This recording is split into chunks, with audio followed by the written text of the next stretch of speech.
तो मेरा बेटा है तो उसको बोलना है कि मुझे शादी करनी है और शादी करके ही रहूंगा मैं। चाहे कुछ भी हो जाए मुझे शादी करनी है और मैं मेरी जिद पे डटा ही रहूंगा। शादी तो करके ही रहूंगा। आज तो मेरा कमीना पुत्र कहाँ रह गया, उसको बोलना है कि मुझे शादी करनी है। हाँ मुझे बहुत तुम्हारी याद आ रही है। वो खड़ा कमीना किससे बात कर रहा है? क्या हुआ बाबूजी? किससे बात कर रहा है? बाबूजी मैं अपनी गर्लफ्रेंड से बात कर रहा था। साले कमीने, तुझे मेरी कुछ पड़ी ही नहीं है। क्यों बाबूजी क्या हुआ? यहाँ पे मैं रंडवा मर रहा हूँ और तू तेरी गर्लफ्रेंड से बात कर रहा है। साले मेरी शादी कब कराएगा?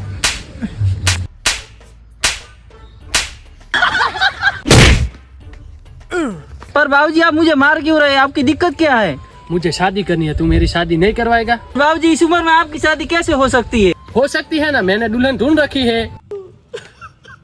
इतनी खुशी, इतनी खुशी।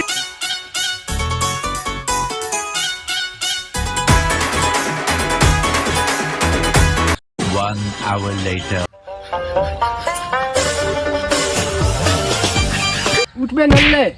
बाबूजी ये क्या है? ये कौन है? मुझे और तेरी माँ को बैठने दे। हाँ बाबूजी आप बैठो, मैं जाता हूँ अभी।